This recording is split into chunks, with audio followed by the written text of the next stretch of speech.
All right, freedom fighter. So welcome. This is I'm Helen. I'm a Bulimia Recovery coach and an intuitive eating coach, and this is my good friend, client, and increasingly becoming a colleague, Rebecca. And we just when we get together, boy, we start talking and we go deep on big topics, and we just love and enjoy it so much. We just want to start sharing it with you guys. So today's topic is a goodie, and I think it's going to be a lot of fun to explore it. It's also a topic that's a lot more in the fine-tuning arena of recovery. It's not really something that we work on in the early stages while we're still listening to our tummies and, learning to stop when we're full and busting through all those headworms. But let's dive in. So these are the kind of questions we get a lot, and I love this one. It's, what's the difference between comfort eating and indulgence? And Becca, I'm just going to hand straight over to you and hear what you have to say about this. Because I know you've researched it and I know you've gone deep. Let's hear it. Thanks for the introductions, Helen. It's something I've actually thought quite a lot about. I know we were talking about it a little bit the other day. And I think there are some overlapping features to it. But for me, sometimes where I like to start with these things is actually what's the definition of these words, because we use these words a lot, and actually what does the dictionary say they are, and then let's go from there and try to develop an understanding. So for me, an indulgence, it says it's an occasion when you allow yourself to have something enjoyable, especially, and I think that's an important word, especially more than is good for you. Okay. More than is good for you. Perfect. Yeah, so that's what it says in the dictionary. And I think the word especially is quite important there, because it doesn't have to be more than is good for you. An indulgence doesn't have to be more than your body needs, but it can be. And if you kind of distinguish that from comfort eating, I don't know, you might have something to say on indulgence. No. That's really interesting. It doesn't have to be more than your body needs, but it can be. That makes complete sense. Yeah. It's a fine line, but yeah. And comfort eating? Yeah, so comfort eating is, I looked this one up. I didn't know if this was going to be in the dictionary, but I'm kind of a geek like this. I like to look things up. I love it. To eat because you are feeling worried or upset, and not because you are hungry. So I think both of these have the component of eating for reasons other than hunger. Yeah. Which actually typically in recovery is something we try to steer away from. We want to be more in touch with eating when we're hungry, stopping when we're full. And I actually think there's some elements here. Both of these are eating for reasons other than hunger. And something we might get to later on, and some other questions I think you've talked about that might be coming up, but that actually there might be a place for eating for reasons other than hunger in fine tuning later on in recovery. Yes. One of the biggest things I see between indulgence and comfort eating is that comfort eating has that emotional component to it. So you're in both scenarios, you're eating for reasons other than hunger. It could be something more than what your body needs. But for comfort eating, it's emotional matters, maybe for grounding. And that's a bit of a kind of woo hippie term for grounding. So let's talk about what that means. But when I say grounding, what I mean is something that's calming, that's simplifying, that's kind of reducing that internal dialogue and that sensory input that we have constantly running around in our heads on a daily basis. So it's almost like a healthy version of numbing, because we all know as bulimics and recovering bulimics and binge eaters that we can eat to numb quite a bit. And so maybe grounding can be sort of a healthy version of that. There's a lot of love that. That's a beautiful distinction. Yeah, so those are kind of the main differences I see between those two terms. And I think it's quite important to explore some of the features of those in recovery. Yeah, I love that. It's so important, because the next question is there a place for either or both of them in recovery? And I know we are on full agreement is absolutely. It would be a weird world. Well, it wouldn't feel free to me if I wasn't able to choose to comfort eat or to choose to indulge from time to time. And I think there's the distinction for me is in the throes of bulimia, there would have been no choice. It would have been an automatic Maybe not necessarily indulgence, but indulgence always would have led to a binge for me. Yeah. And comfort eating was also an automatic route out of pain.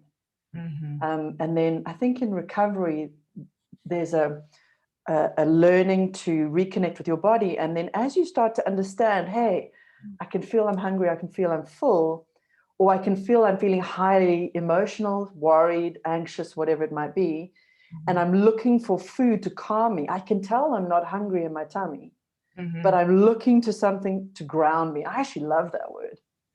Woo or not, I think it actually says it, because food does, it weighs you down. It slows everything down. It does. It really does. I mean, that's why, like, when people get hungry, they can often get a bit frantic, you know, and wow, that's so true. And there's, you know, there's almost like a spectrum of these things. You can eat so much where you go kind of beyond grounding to sedation and numbing. Beautifully said. You can be a little bit hungry and actually be quite energetic. But if you go a little bit too far, you can have blood sugar crashes, you can be frenetic, you can be frantic.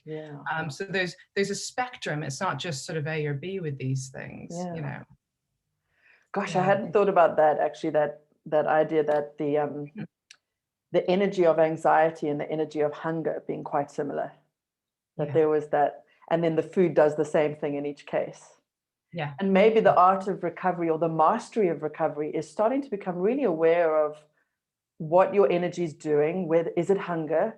Is it anxiety that's driving this, or emotional, you know, what is creating this thing? Because it feels so similar, it can be hard to tell. That's why this is the refinement piece of recovery. But once you can learn those things, then you start making choices. And I think this is the big distinction, isn't it? Is there a place for it in recovery? Yes, if you've got the skill of being able to tell what's going on for you, and you've mastered that ability to listen, then you've got a choice. It's not going out of control. You're not doing an automatic. It's going, oh, I recognize in this moment, I'm looking for food for a certain reason. And I think it's cultivating that sense of choice. And that's why I think having a support group, or I'm going to do a bit of a sales pitch for you here now. But why having a support group, or why having a coach is so important, because I think a lot of people, when they first start out in recovery, they've lost touch with what's actually going on underneath those urges. And I don't know if anyone else out there has experienced what I have, but there's a big topic around free will, which is another big philosophical conversation, which I'm not going to go down at this point in this juncture. But I don't know if anyone else has felt like that they're doing things that they don't want to do, they feel they have no control over, and that they're just that one little, they don't even know what starts it, but they suddenly find themselves in a chain of events that just lead to binge eating, and then subsequently to purging if you happen to be bulimic. And that there's just a lack of choice, and the frustration and the shame and that goes around all that. And I think part of recovery is being able to actually cultivate a sense of choice and discover that we do have free will, but it's about setting up practices over time that can be preventative.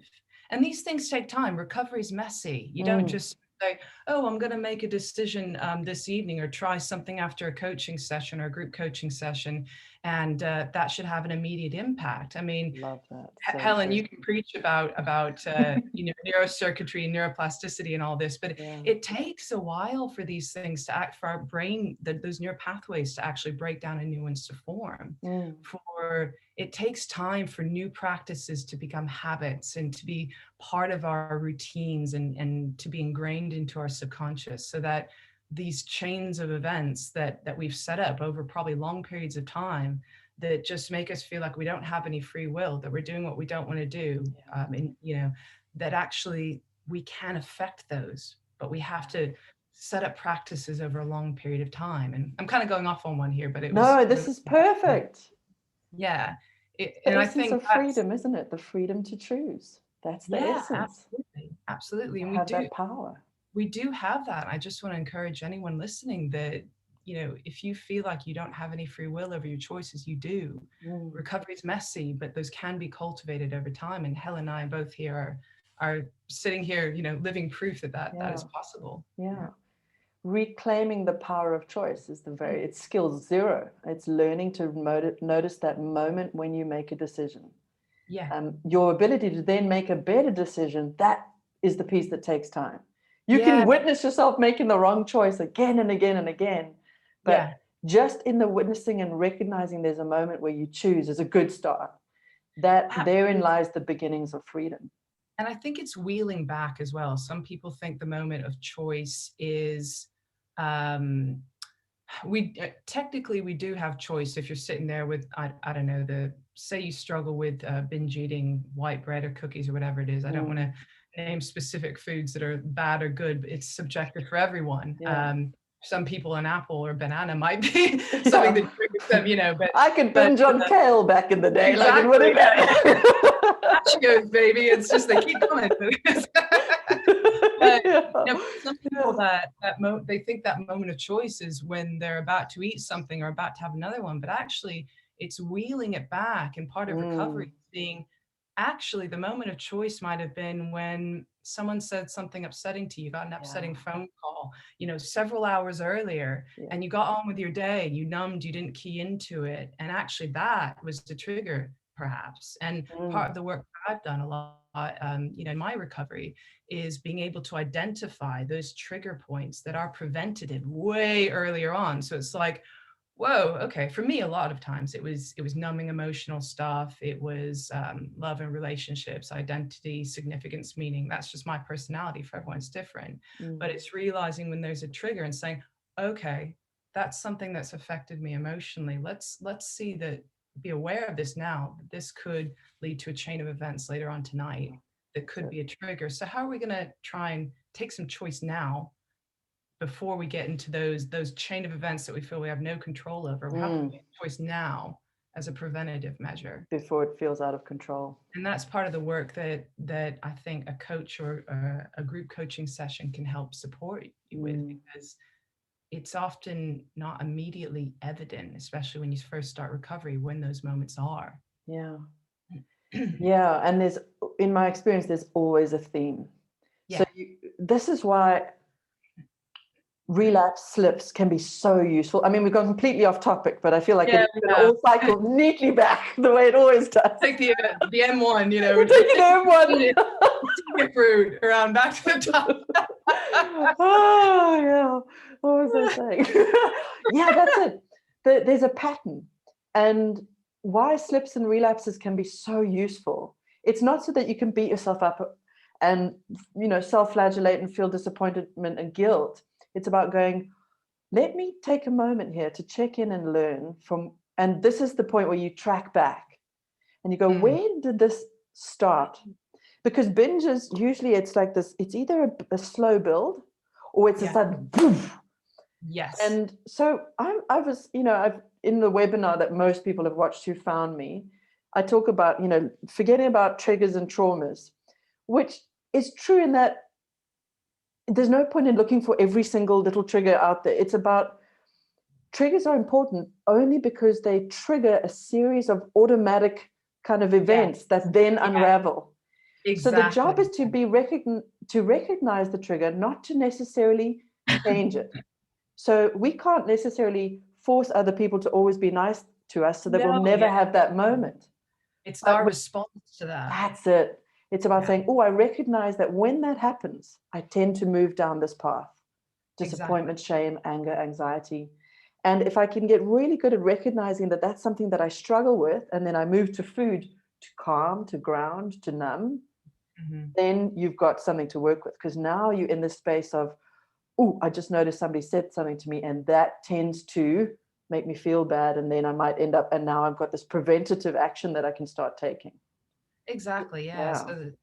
So there's a two-pronged attack here. It's the preventative piece, but also life is tough and things can spiral and build and grow, and you can do all the preventative action and meditation in the world, and you still find yourself sitting in that space of anxiety or rejection or whatever the thing is. Exactly. And that's when I think, as a skilled eater, intuitive eater, you can say, wow, look at that. I am feeling a lot of, let's use example, anxiety today. Mm-hmm. I'm wanting to use food to ground me. Now I've got a choice. Yeah. I can do that. And this is the piece that's kind of interesting, because of course, as you start playing with that, there's a danger zone. Because in the past, eating to soothe might have led to a binge. So you're going to have to stay conscious and alert, and you're not always going to get it right. This is to your point about the neuroplasticity.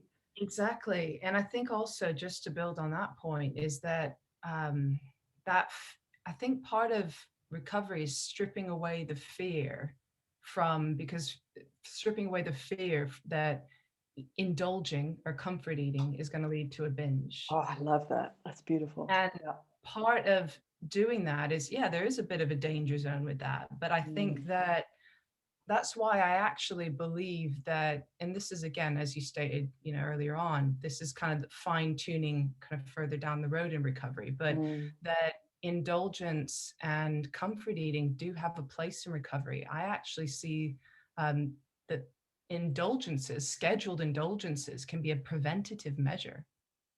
Now that's very interesting, because I never did that in recovery. So I'd love to hear more about, we haven't spoken a lot about indulgence, but I'd love to hear more about that. Well, I think it's actually some of the skills and methods that you've promoted and that I've found that have been a preventative measure for me. Intentional practice. Exactly. So what, if you look at how our brains work, if we say that, if we restrict and say that we can't eat a certain thing or eat a certain meal, then what do we immediately want to do? If I say don't look to your right, you immediately want to look to your right. It's the forbidden fruit thing. Yeah, so we want what we, that's why these things taste so sweet, because we're restricting them, and so they're naughty. That forbidden fruit is, if you're not supposed to be doing something, it's so much more exciting. Think of an illicit love affair. It's like, oh, we're not supposed to be dating, it's in secret. It's way more exciting than if it's just like, yeah, here, mom and dad. So that when we restrict and make something not allowed, it makes us want it all the more. And so it's actually playing a bit of a trick with our brains. And so when we schedule in indulgences, and that might be a little tiny biscotti after your after your coffee every day. It might be one meal every week that you have, whatever the heck you want. It might be a piece of cake on a Wednesday. That's quite a subjective thing to work out, by trial and error as you go along. But scheduling that in, you have something to look forward to. And for me, that's been essential in knowing that, I can have these things that taste really good, that I typically in the past wouldn't have allowed myself, because I want to restrict and I want to lose weight, or, maintain a certain weight, and all the thought patterns that go with that. And I've actually sometimes found, this doesn't always happen, but sometimes, so for me, what an indulgence has been has changed over my recovery process. But for a long period of time, I used to have, every Friday, I have a big fried cheesy quesadilla, with this, that, or the other, a big glass of wine. And I would look forward to it, because I don't normally, try to stay away from bread and, cheese and all this kind of stuff. Yeah.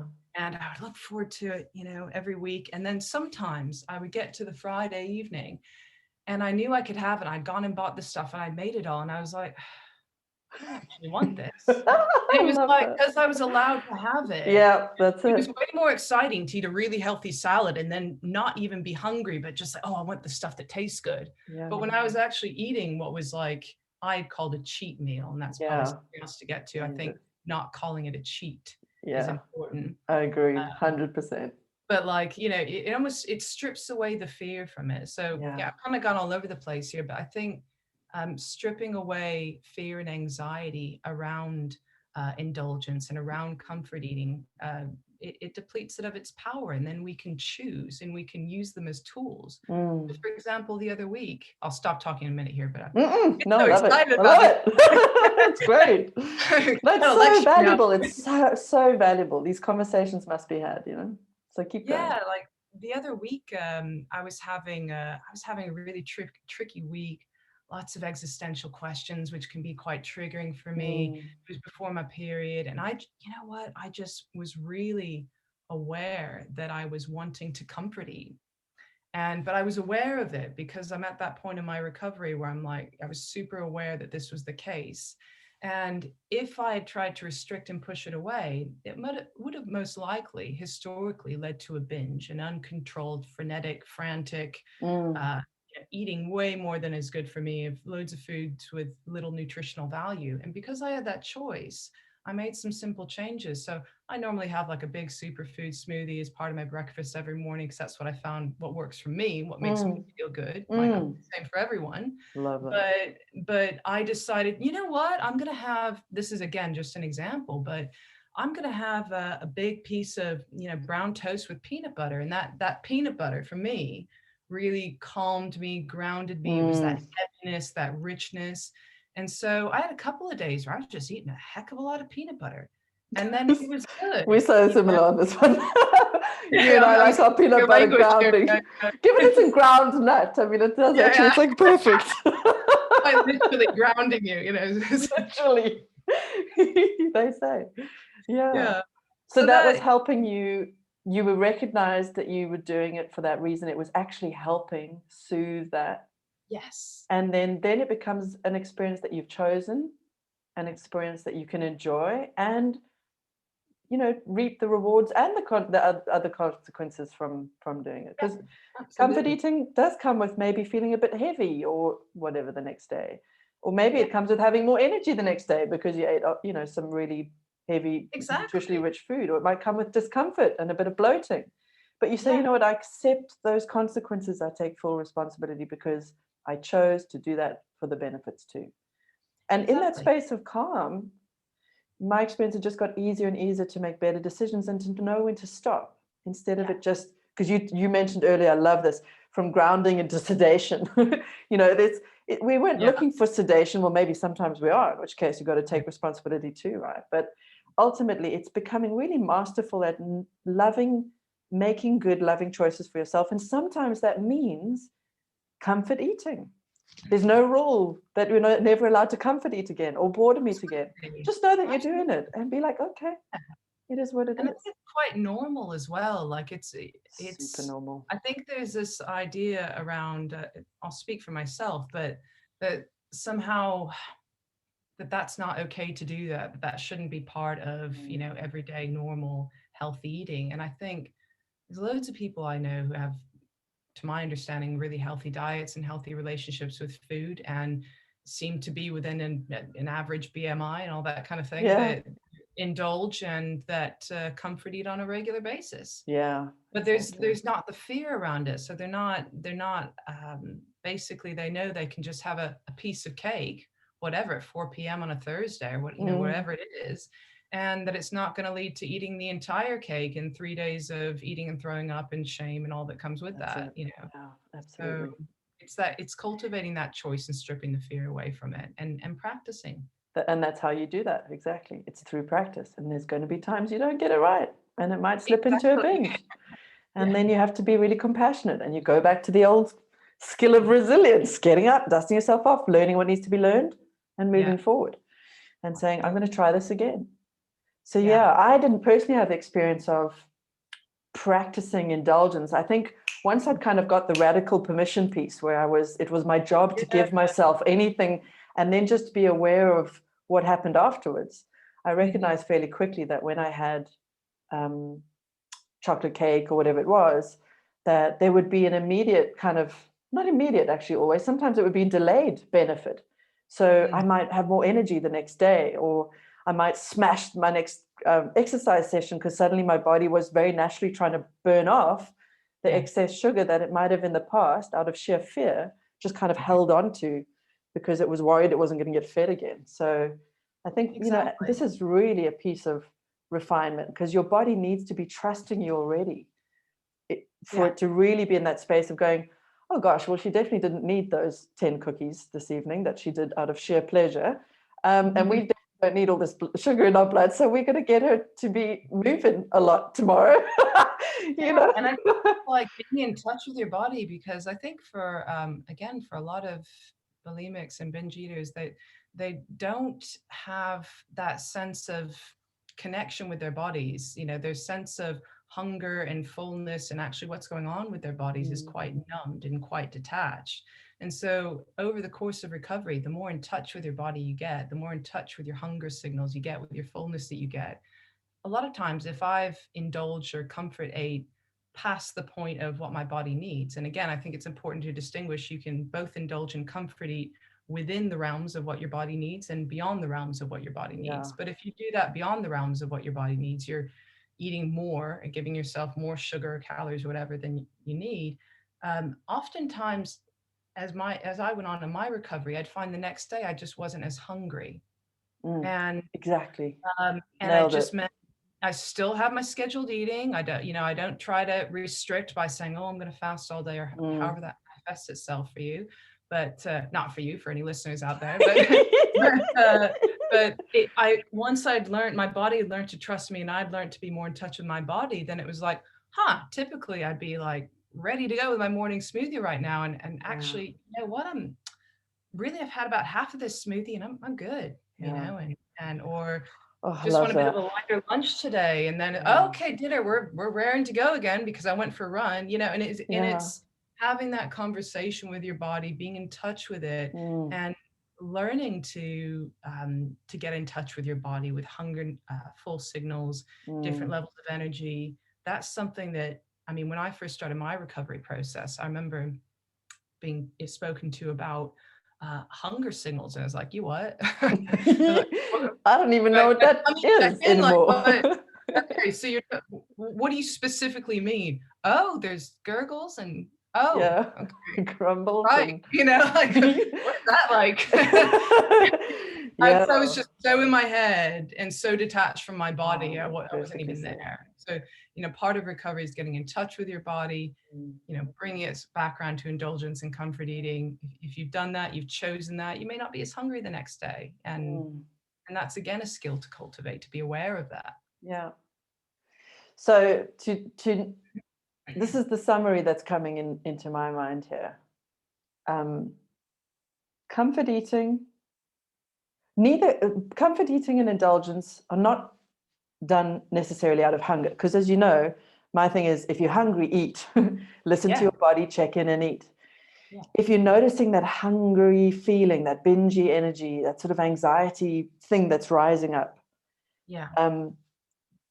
then you've got a different thing. That's binge urges. But ultimately, in this space of comfort eating, the distinction becomes there's an emotional discomfort, and then you're leaning into wanting to eat to soothe pain, for like a complete summary version of that. Comfort eating soothes pain.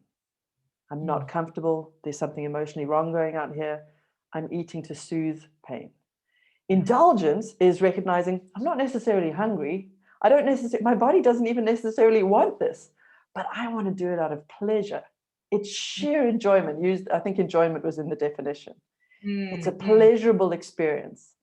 And I recognize I don't necessarily need this. I recognize it's got way more sugar in it than I probably need right now. My body's certainly not that interested, but there's a desire there to just enjoy this, you know. And of course, at Christmas time is the perfect example, when you've eaten the entire meal and now you're like, oh, I'll just have some seconds. And you do it because it's Christmas and everybody's doing it.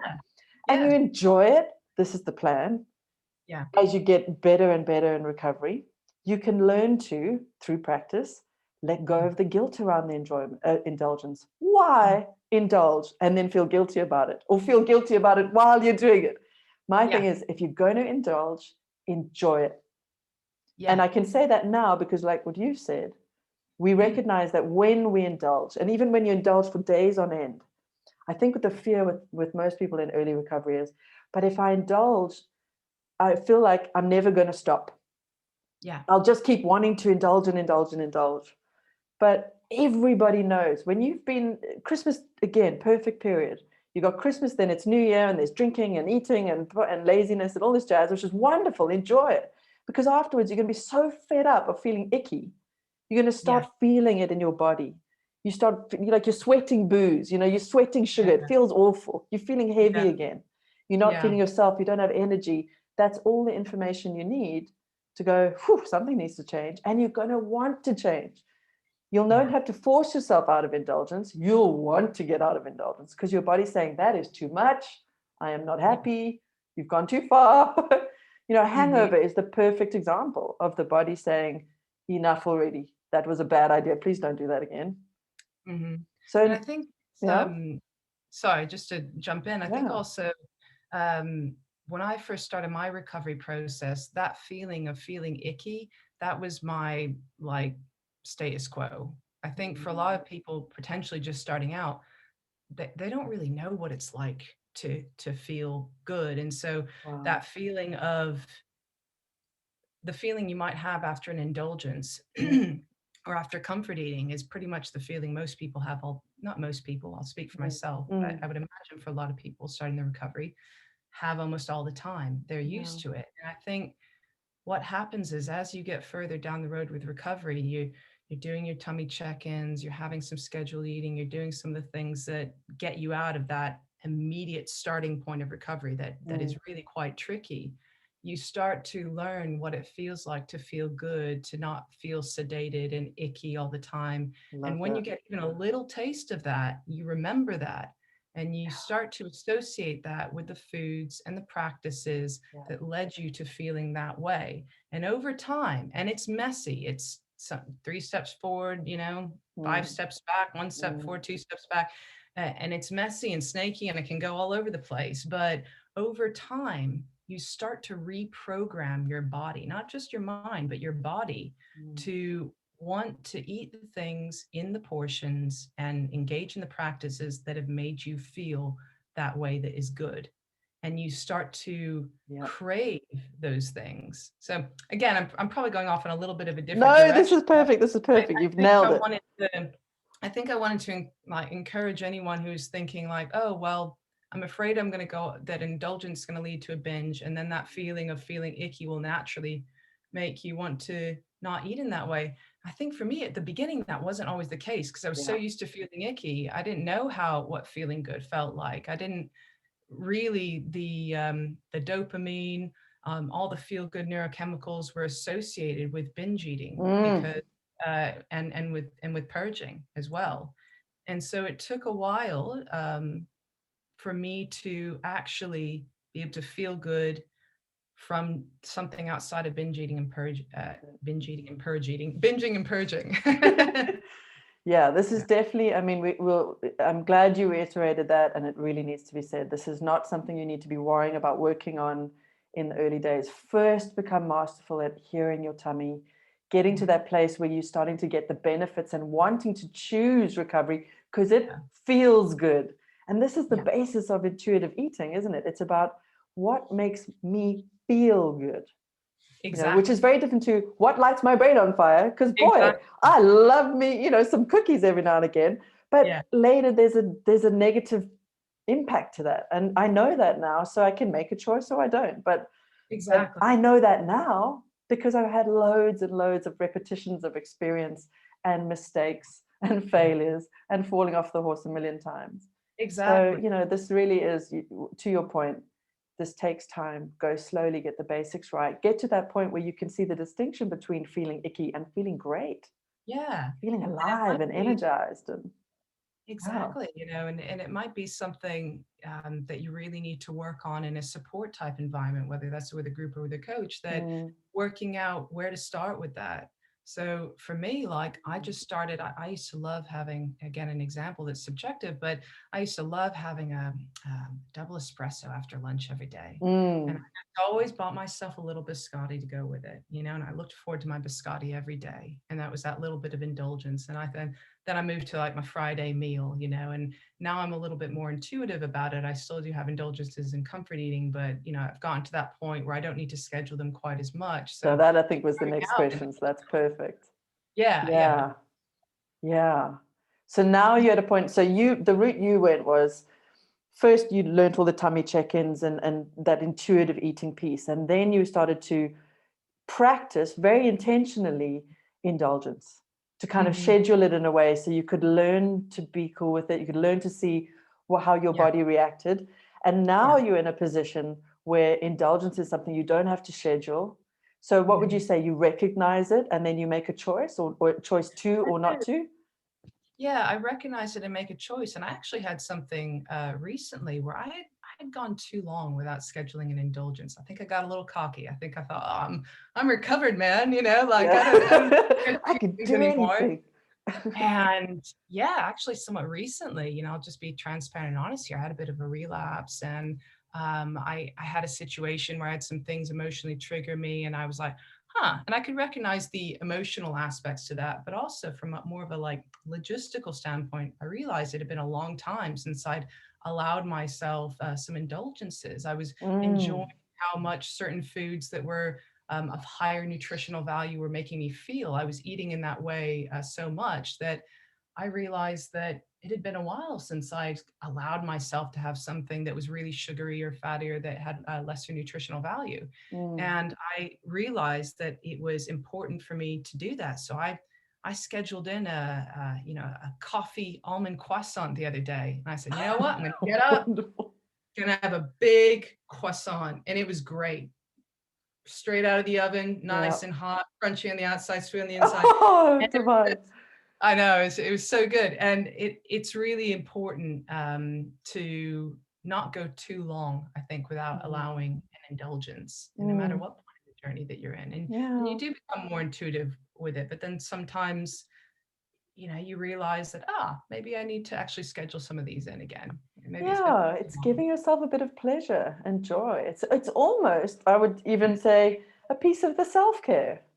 It's a little bit Yeah, of, hey, this absolutely. is for me because I'm going to enjoy this, even if I don't need it, even if, and then the piece where I go to is, and I trust that my body will do the right thing with this.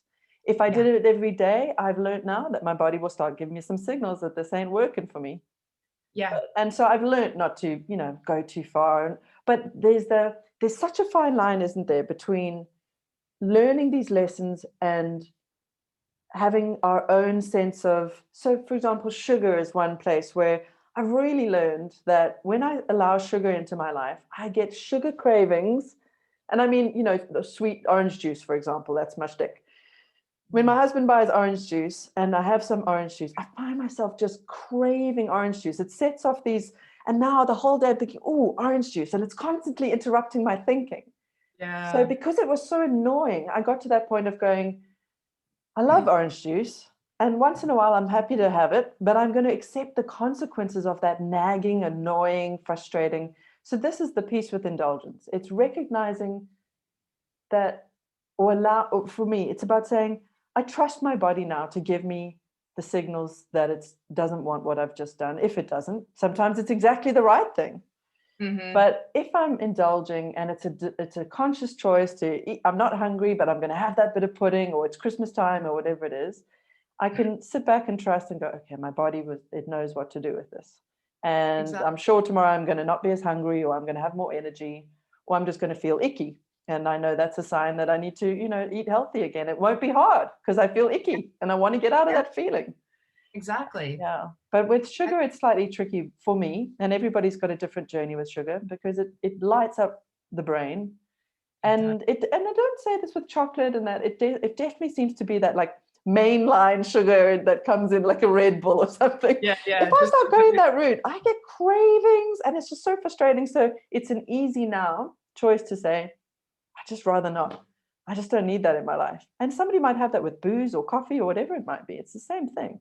It's I about think saying, also yeah, I like that, but it's frustrating. I So I don't know, and want I it think anymore. also like with indulgences, one thing I found, you're talking about the orange juice, is that it's really important to be quite strategic in how you buy and store and consume those. So Tell me for more. me in my recovery, it was important that I buy single portions. And so, for example, if I wanted a piece of cake, go out to a cafe, order Mm, a piece of cake, and eat that one piece there, or mm, um, pay a little bit more. Don't buy the whole cake, buy a single portion from the shop. If that wasn't even possible, I used to do things where I'd buy a piece of cake, I'd get home when I was, feeling in a stronger place, not when I was mm, like craving or feeling hungry or anything. mm. I'd slice it up into 10 pieces. I'd cling film all of them except one and put all of them in the freezer. And then have that one piece in the fridge that I was going to enjoy later. And then I could pull a piece out of the freezer on a weekly basis. So there's different strategies you can go about with that. But for me, I found it really important to not just have stuff that was stored constantly in my kitchen that I knew would trigger me. So, I mean, obviously you've got a husband who might want to buy a bigger thing of orange juice, but if it was, if that wasn't the case and you just wanted a bit of orange juice now and then, it might be that you go and buy those kids packs, and you have those like single portions, and it does mean you end up spending a bit more money, but it's, how much is an extra few quid or few cents? Make recovery easy for yourself. Don't torture yourself. I think what you've just described is perfect, because obviously if we were trying to create freedom, by my definition, that's to not feel fear around any of the food that's in my house. But that's taken time and strategies like you've suggested. Eventually there comes a point of trust and or just a decision of, like for me in the orange juice, if it's up to me, I'm not buying it. If he wants to buy it, then I've got some choices about whether I drink it. But it just makes my life easier. But with most foods, and I really use orange juice as an exception to the rule. With most foods, I can have crisps, chocolates, cakes, all of that lying around now, because I've now come to a place where I don't always want it, so it doesn't scare me. But to get there, I had to do exactly what you said. I used to shop every day, and I would check in with my tummy, and I'd go shopping, and I would buy roughly what I thought I was going to need. And I'd have some things lying around, but it was just easier in early recovery to do stuff like that than to be in a position where I'm like trying to jump into the deep end and just buy pizzas and be like, well, I'm going to be an intuitive eater tomorrow, so no problems. No ways. Make it easy for yourself. Put the chocolates out of sight, out of mind. But the goal is not to be scared of them. The goal is to be able to have them sit on your desk one day and for it to not be a problem. That's where you're moving to. How you get there, that's flexible. That's where the pivoting comes in. Exactly. There's no need to be a martyr and have I'm going to sit with chocolates on my desk all day and see if I can get through that. No, make it easy for yourself. Take baby steps. It's like trying to quit cold turkey. That's not. It's very rare that kind of stuff works, especially when it comes to, we're not sitting here and talking about drug addiction or alcohol where you can just literally go cold turkey and never be around something. It's almost quite tricky because we have to eat. Yeah. I actually think it's one of the hardest addictions. I mean, not that I've got great experience in the others, but. Yeah. I sometimes wish so much that I just, in my early days, as you know, I wanted to do a lot of times where I just didn't want to eat the whole day. And it was just because I wanted a break. I was just exhausted of having to deal with it. And I just sometimes wish I was dealing with a Coke habit or something, just so I could say, I'm just not going to do that anymore. And but we have to eat. So it can be tricky. It can be wiggly, a little bit messy. It's not always a clear black and white path, which I think is a lot of the individuals who deal with bulimia and binge eating. I think we like to make things quite black and white. It's like, all or nothing. I'm either either a success or a failure today. There's no middle ground. Yeah. And that actually brings me to one last thing around this area I wanted to talk about, which was the losing control. Yes. I think, again, I'll speak for myself, but I'm sure that other listeners out there maybe will identify with some of this, is that I love control. I thrive off of it. And I've got a big fear of losing control. And I think that there can be a lot of positive attributes to that. It makes me organized. It makes me proactive. It makes me motivated. It means that when I'm not recovering from sort of horrible eating disorders, I generally treat myself pretty well. I guess what I mean is I'm predisposed to like healthy food that makes my body feel good, have good exercise habits. But I've often taken that too far because I want to be perfect, and I want to be the best. And there's one of the reasons I think that this disease has manifested in my life is that I don't think it's normal and healthy and human for people to be in control and perfect and kind of on their A game all the time. Yeah. And for me, binge eating was a way of letting go. It was a way of losing Agreed. control.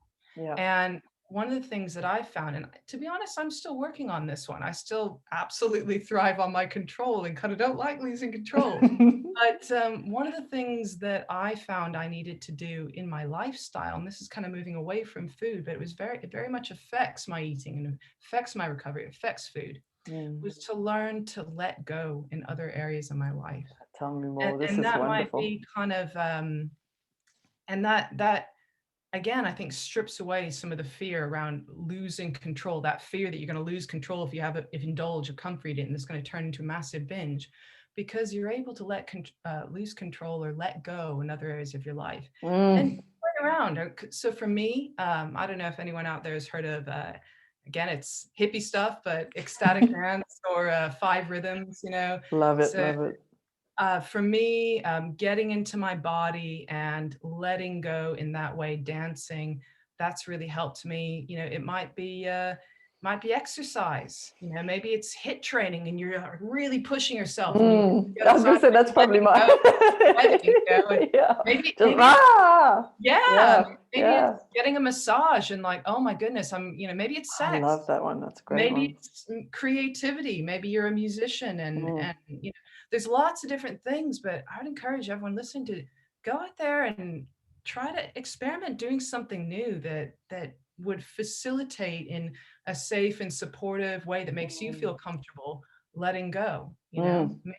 Maybe you put a YouTube video on in your living room and just nobody's watching and just let loose and see what comes, you know, like whatever it is, learn to let go. Because if you can't learn to let go in some areas of your life, I can almost guarantee that binge eating and purging is going to be trickier to recover from. That's been my experience, at least. I agree 100%. I think what you've just said is so valuable for so many people who are going to listen to this, assuming we have thousands of people listening to our very first ever podcast. Helen and Rebecca. You know, you got to laugh. But the people who listen, there are going to be so many resonating with this right now, because they say, you know, bulimia, binge eaters don't have a type, but I would disagree. I've seen a lot of repetition of a lot of similarities. That could be a whole nother podcast. But one of the things I see a lot is women who are driven, determined. That thing you said about that perfection piece and the control, I've always thought is the one area, and this was certainly my truth, and it is for so many of the women I coach, the one place in their day where they're not perfect, the one place in their day where they just say, fuck it, it's with food. And it's brilliant because it's quiet and secretive and nobody needs to see you doing something wrong. It's like that one place of rebellion. And I realized while you were talking, that rebellion was against our own perfection, our own need to be perfect all the time and to get everything done, to hit the to-do lists and, you know, always elevating, always growing, always being better than we were the day before. It's a admirable thing to want to grow and improve, but when it becomes self-flagellation and it's too much. And I love what you said about letting go, and I've never recognized that. I love the use of that term. Instead of being out of control or finding being rebellious or having fun, it's actually saying, where in your life do you let go? I love that. And I had to actually sit here and think, where do I let go? And immediately I thought of CrossFit. That's obviously my place to just, it's the one place I don't think about work. Just go wild, have fun. I love it. It's really primal. But dancing does that too. Singing in the shower, you know, having a lot of laughter. I'm sure that's why I laugh all the time now. Letting go. It's saying, I'm imperfect. This is crazy. I think it gets you into your body as well. And that's another big theme. Probably, again, I could talk about this for an hour from my own experience with another podcast. But for me, binge eating a lot of time was something that got me out of being up in here and it got me into my body. And I think that for me, there was a big separation and detachment between where I identified myself up here in my head and my thoughts, which is very much out of my body. I'm constantly thinking about the past, thinking about the future, worrying about things. And I'm actually inhabiting this body that is part of me as well, that has needs, that wants to be listened to. And binge eating was a way of almost connecting with my body in a weird sort of self-flagellistic sort of way. But finding ways in which I could get out of my head all the time, because it's exhausting. All this activity in the prefrontal cortex, where we're constantly that self-perception, all that need to be perfect, to do this, to do that, the planning, the evaluation, all of that. For me, I was in this area in my head all the time, and it is exhausting. And so finding ways to get into my body, to get primal, as you're saying, to relax, it's also a big one. Again, I could go on about this for a great this feels like a whole conversation on its own, a very valuable one. But getting into your body is super important. I just love, and those words, let go. Where do you let go? Oh, I love that. That just really resonates for me. Because even now, I mean, I'm still always driving, always pushing, always trying to do a little more, trying to do a little better, And I love that about myself. But the flip side is you go too much down that direction. You don't have space to let go, be creative. That's why I've cultivated, as you know, days in my week where all I do is create. There's just space for putting on music, and just whatever comes up starts flowing out onto the page. And I love that. And I've realized it's an important piece, because if all I ever did all day was coach, I'd lose my mind, because it doesn't give me space to let go. Exactly. And I think you also have a day where you just have the switch off from the world day. And I call it, pardon my French, do whatever the fuck I want day. Not everyone has that, it's probably quite a privileged position to be in. It's like, oh yes, I don't have to work every day. And I recognize that as much as possible. It could be an hour, for whoever's out there listening, it could be whatever it is. But I try to have a day where I just can let go, and I'm not constantly, what do I need to achieve today? What's my to-do list? Just do whatever you want. Lay in bed till 12. Watch the Grand Prix for 4 hours. Whatever you want to do. Stay in your gym jams. Gym jam Sunday, man. It should be homework for everyone. Understandably, being a mum, neither of us are mums, but clearly mums have some struggle there, and yet it must be done. Isn't that what we're saying? It's like recovery requires you to have downtime. Indulgence. Isn't downtime letting go an indulgence? Exactly. It's saying, what the fuck? I'm going to do this for sheer pleasure. Yeah. Exactly. That brought us neatly back on the M1. I know. How do we get the detour back to? We better wrap up now before we go on another route. Oh, magic. But that felt good. I really resonated. I really enjoyed that discussion. And I think a lot of people, all the thousands of listeners, are going to be resonating and really hearing. So thank you for sharing your experiences, because it's easy to forget these pieces of the journey. It's easy to, I get wonderful reminders all the time, and I'm so grateful for those reminders, because it keeps me present with my clients, but it also gives me that moment of gratitude to go, wow, look how far I've come. And, again, there's no perfection. There's always better quality problems. We speak about that all the time.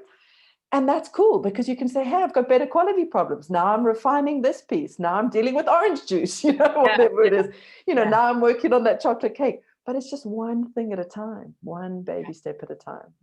And if you're persistent and you don't give up, and you're willing to keep trying and let go of the guilt and the shame, and I couldn't make it, and I'm not good enough, then progress is inevitable, isn't it? Once you've got that clear goal of where you want to go, you find a way, you find a way to make the way. And that's really, I think if there was going to be a goal, it would just be freedom. Exactly. And taking it neatly back, freedom of choice. I choose to indulge right now. I choose to comfort eat, because right now I know that will make me feel better. And my body's asking for grounding. I'm struggling with the frenetic energy. I can't think straight. And actually right now having a good meal will help. Exactly. And that's the power of freedom. And it's the power that's out there for everybody. But it takes practice to reclaim that. When you've been doing a certain pattern and it's been going a different way. Exactly. So if anybody's listening, that's what's available to everybody, and be patient. It's going to take time. And I think you really, really made clear that it is a slow, messy process.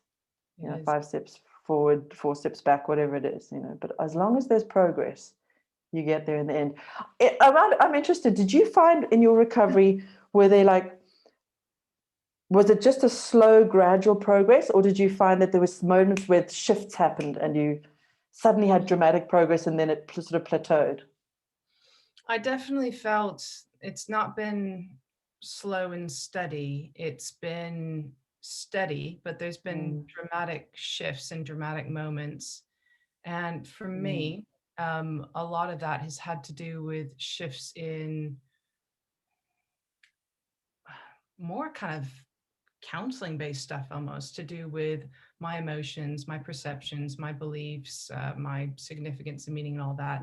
That's had an intrinsic effect on my eating.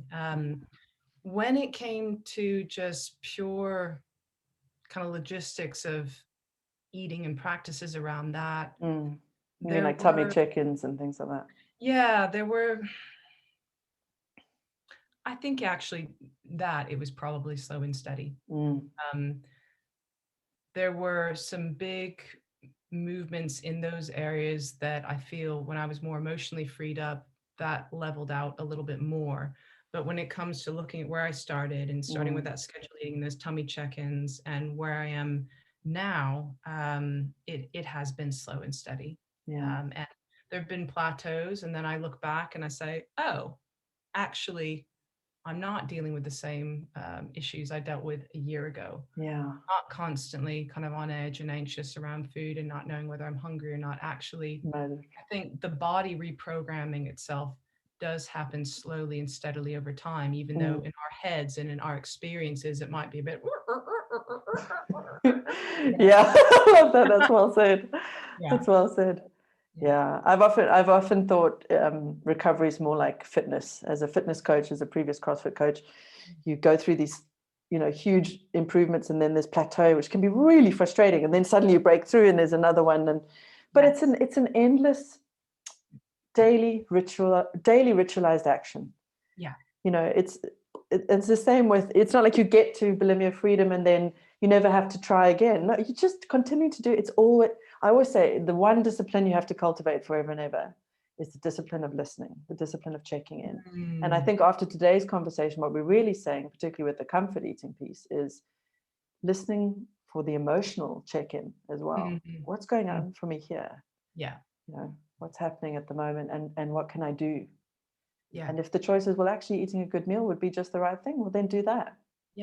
Do that. It is muscle you exercise. I think it's actually a phrase, I'm not sure if you coined it, but I've definitely gotten it from you, is practice makes permanent. Oh yeah, I love it. I definitely did not coin that, but the first time I heard it, I was like, oh, it's such a goodie. I have another teacher who used to say, practice until you can't get it wrong. Oh, I love that one. It's just so brilliant. It's like, and that's really the power of neuroplasticity. It's the automation.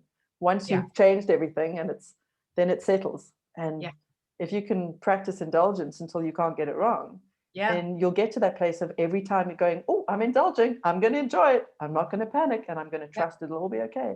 That's beautiful. And that's the long-term goal. That feels like freedom. So there definitely is a place for comfort eating and indulgence. And I think, to your point, it's not just a place. It sounded like indulgence specifically was for you a necessity. You recognize that when you don't allow yourself that pleasure of letting go, indulging in something that you don't necessarily need, that there would maybe be a buildup of something, and then eventually you've absolutely. So it's good to actually include a little bit of pleasure in your life. It's imperative. Like, I'm at the point now where I don't actually want it as much, and I say want instead of need. I just don't, my desires have changed with my body kind of getting used to new behaviors and patterns, and it's what I want has changed a lot.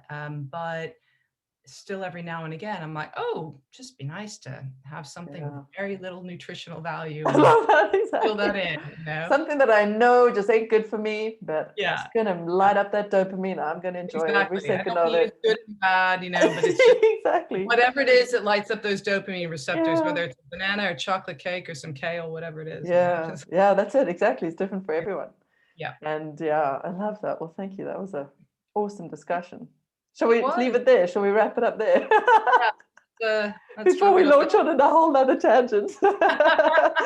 Yeah, I love it. Well, I look forward to. I think we must do this more often, and because we never are short of things to say and avenues to explore, and I always learn something new or a new way of phrasing things. Like the big one for me today was where can you let go?